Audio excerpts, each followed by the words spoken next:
Detaching from someone doesn't mean you stop caring about them.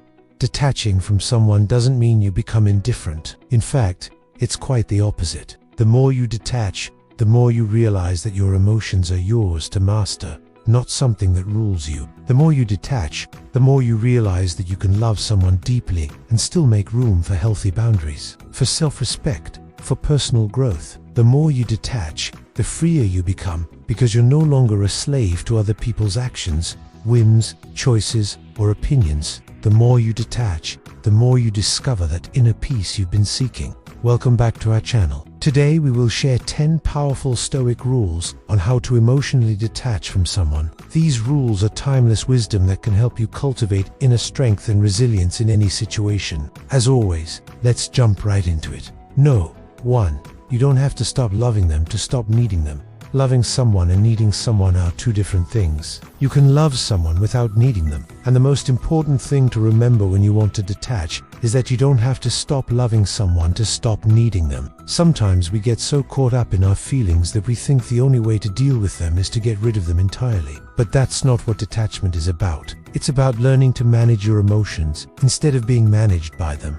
No. 2. You never controlled them, only your expectations of them. This is a hard truth to accept, but one that we must learn if we want to be truly free. We can never control another person, only our own actions and reactions. When we try to control someone else, we're setting ourselves up for disappointment. We're basically saying, I need this person to do things my way or else I'll be unhappy. And when they inevitably fail to meet our expectations, we feel upset, frustrated and angry. Detachment means accepting people as they are, not as we would like them to be. It means letting go of the need to change them and instead focusing on changing ourselves. No. 3. Stop rewriting the past or forcing outcomes. Dwelling on the past or trying to force outcomes is a surefire way to make yourself miserable. It's also a sign that you're not living in the present moment. When we think about the past, we're usually doing one of two things. We're either ruminating over mistakes we made, or we're idealizing a past that never really existed. Either way, we're not living in reality.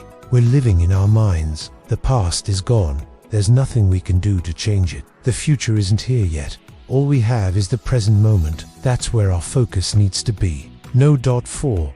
Accept people as they are, not as you imagined. Part of detachment is accepting people as they are. This doesn't mean you have to agree with everything they do or believe, but it does mean that you need to respect their choices and opinions, even if you don't share them. So many of us spend our lives trying to change other people, but the only person we're really hurting in that process is ourselves. When we try to force our will on others, we're setting ourselves up for failure. We're also creating resentment in the process. Why? Because the other person is likely to resist our attempts to change them. As a result, we end up feeling frustrated and defeated. Detachment doesn't mean giving up on people. It means giving them the freedom to be themselves. No. 5. Feel everything, but internalize nothing that isn't yours. One of the most important things to remember when you're trying to detach from someone is to not take anything personally. Everything that person does or says is a reflection of them, not you. When they lash out, it's because they're hurting. When they're jealous,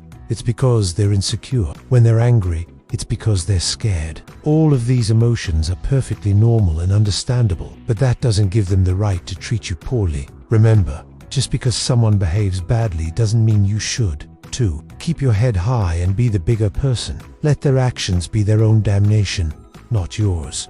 No. 6. Master the pause. Reacting immediately is a form of slavery. Waiting is a form of power. You can choose to react immediately, or you can choose to pause and think before you respond. The difference is the difference between being a slave and being a master.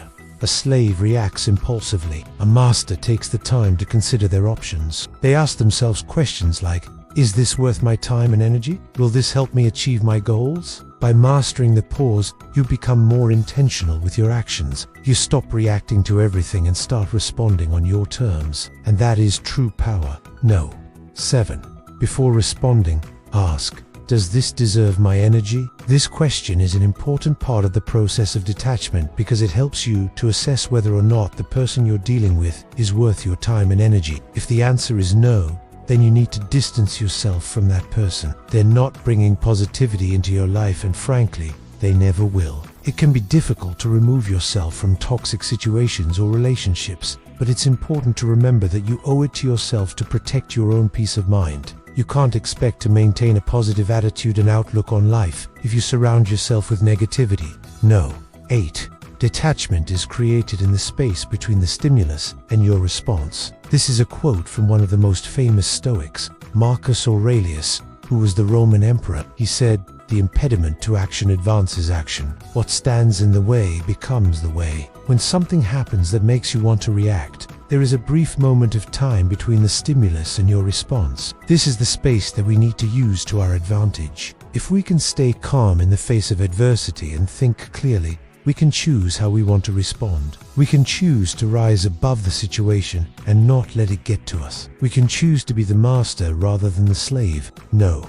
9. Don't personalize it. When you're trying to detach from someone, it's important to remember that whatever they do or say is not about you, it's about them. They're acting out of their own pain and suffering, and the best thing you can do is have compassion for them. This doesn't mean you have to put up with bad behavior, but it does mean that you shouldn't take it personally. Remember, their behavior is a reflection of them, not you. Number 10. Leave the past in the past. This is one of the most important rules of all. When we try to hold on to the past, we're only hurting ourselves. The past is gone. It's not coming back. All we have is the present moment. So focus on that. Let go of the pain of the past and embrace the now. When you do, you'll find that you're much better able to detach from people and move forward with your life. We hope you found these tips helpful. If so, please let us know in the comments below. We would love to hear which tip was most helpful to you and why. The Stoics believe that we can never be too careful when it comes to emotional attachment, because it is one of the greatest sources of our fragility. In fact, Marcus Aurelius wrote, "The impediment to action advances action. What stands in the way becomes the way." In other words, he warned us that things that cause us stress actually make us stronger if we allow them to. So today, we will look at 10 powerful Stoic rules on how to emotionally detach from someone and become stronger in the process. This video is part of my 12 Stoic Habits series. Stick around until the end to get all 12 so you can test yourself against them. And now, let's dive into the 10 Stoic rules on how to emotionally detach from someone. Rule number 4. Don't confuse intimacy with love. The relationship expert John Gottman said that most people confuse liking with loving. And the problem is that we are always looking for the intimacy and comfort that only true love can provide. But we settle for simple chemistry instead. There's nothing wrong with chemistry,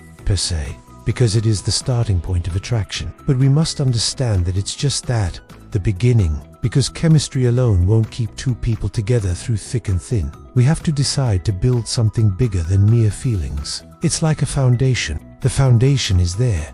It's up to us to build on it. So before you fully invest in someone, ask yourself, am I attracted to them or do I actually love them? If it's the former, then you're probably going to get hurt, because love needs work. Love means being vulnerable and committed to another human being despite the ups and downs of life. So if you want to protect yourself from unnecessary pain, then you must ensure you're truly in love with someone before you fully commit to them. Rule number 5.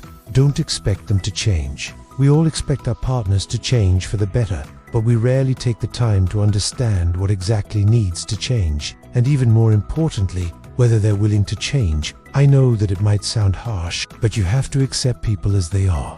If you don't want to waste years fantasizing about who they could be. That's why Epicurus wrote, "Don't fool yourself into thinking you can change them. Some wounds are too deep to ignore, and yet most of us ignore them anyway, and we end up suffering year after year because we think we're doing them a favor, but we're really selling ourselves short. Because the truth is, we should only tolerate relationships that serve us and enrich our lives, not the ones that hold us back. So next time you think about changing someone, ask yourself, am I trying to fix them, or am I simply trying to complete myself? I know it sounds counterintuitive, especially if you're going through a painful breakup, but try to put yourself in their shoes.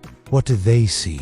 Why do they feel the way they do? Because the moment you start judging them, you lose the ability to see the whole picture. And when you do that, you'll miss some crucial details about the relationship that will help you move on faster. That's why Marcus Aurelius said, "Look at how much value is lost when a thing is no longer what it was intended to be." So before you blame them for everything, ask yourself, did I play my part in this as well?